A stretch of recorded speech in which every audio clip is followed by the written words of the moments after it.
Bonjour à tous. Aujourd'hui, on va parler d'un mot qui est aussi populaire que confus. On va parler de l'énergie. On l'a tous déjà entendu à plusieurs reprises, hein. L'énergie est partout. Lorsque tu es fatigué, tu n'as plus d'énergie. Si ta batterie est à 2%, son énergie est finie. On dit même des personnes qu'elles ont des énergies positives ou négatives. On voit ici multitude d'utilisations pour ce mot, hein, mais ça ne dit pas vraiment ce que c'est. Qu'est-ce qui se cache vraiment derrière le mot énergie? C'est une chose physique, une substance invisible ou une force? Alors, c'est ce qu'on va voir aujourd'hui. On verra à la fin de cet épisode ce qu'est vraiment l'énergie et surtout ce qu'elle n'est pas. Et on comprendra finalement pourquoi on dit tout est énergie.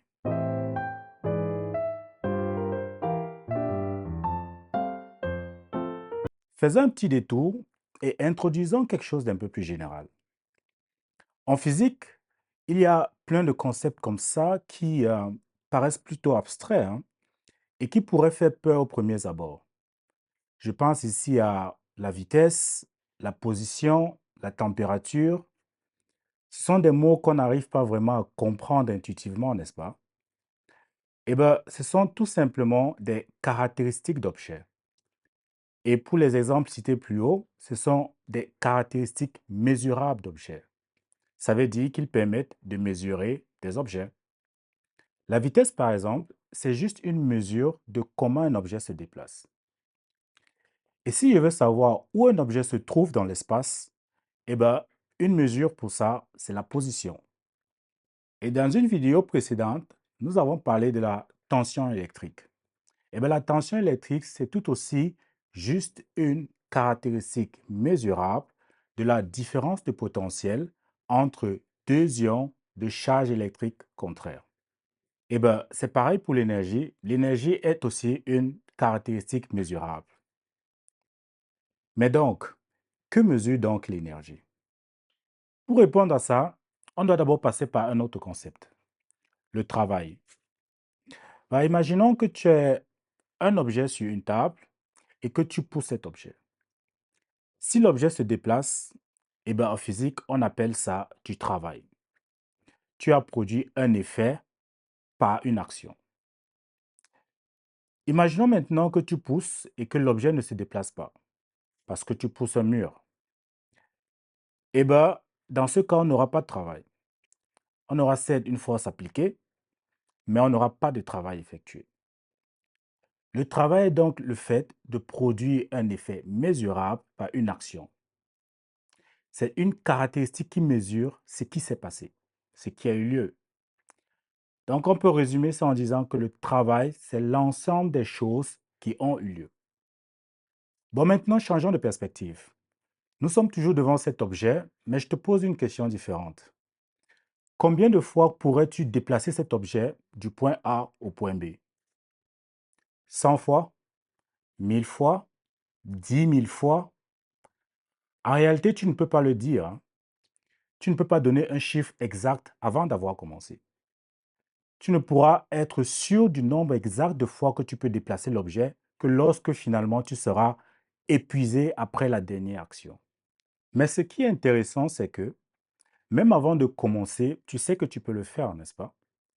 Tu sais que tu peux produire une action sur cet objet même avant d'avoir levé le petit doigt.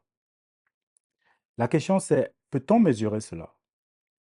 Peut-on quantifier cette potentialité de produire quelque chose même avant de l'avoir fait? Eh bien oui, c'est pour cela qu'on a créé le mot énergie. L'énergie, c'est la mesure de la capacité d'un système, d'une personne, d'une chose à produire un changement. Un être humain peut faire beaucoup de choses. Un être humain peut produire des actions. Un être humain a de l'énergie. Une balle suspendue en hauteur par rapport au sol peut faire beaucoup de choses. Une balle a de l'énergie. Une pile électrique chargée complètement peut faire beaucoup de choses. Une pile électrique a de l'énergie. L'énergie finalement n'est pas un objet, hein. Ce n'est pas une substance invisible. C'est une mesure. La mesure de ce qui peut encore se passer. Mais concrètement, physiquement, ce qui se passe réellement, eh ben, c'est le travail. Maintenant que le concept est un peu plus clair, revenons sur les trois exemples cités. On a parlé d'un être humain, d'une balle et d'une pile électrique. Trois systèmes complètement différents finalement, hein. Mais on a utilisé le même mot, énergie. Bah, parce que le concept reste finalement le même, hein. Dans les trois cas, on a un système qui est capable de produire un changement. Mais nous, les êtres humains, on aime compliquer les choses inutilement, hein. Alors on a décidé de donner des noms différents selon le contexte. Un être humain qui a la possibilité de produire un travail en utilisant son corps et donc les réactions chimiques dans son corps, on dira que cette possibilité est une énergie chimique. Alors pareil pour une balle, hein. Si elle est en hauteur et qu'elle peut tomber, on dira que cette possibilité est une énergie potentielle ou gravitationnelle.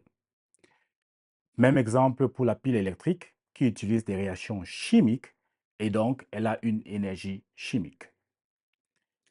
Des noms différents, des situations différentes, mais une même idée derrière tout ça, la capacité à produire un changement. Finalement, on le comprend très bien, hein. Tout objet physique a d'une manière ou d'une autre une capacité de produire un effet. Et donc, on peut le dire, hein, tout est énergie.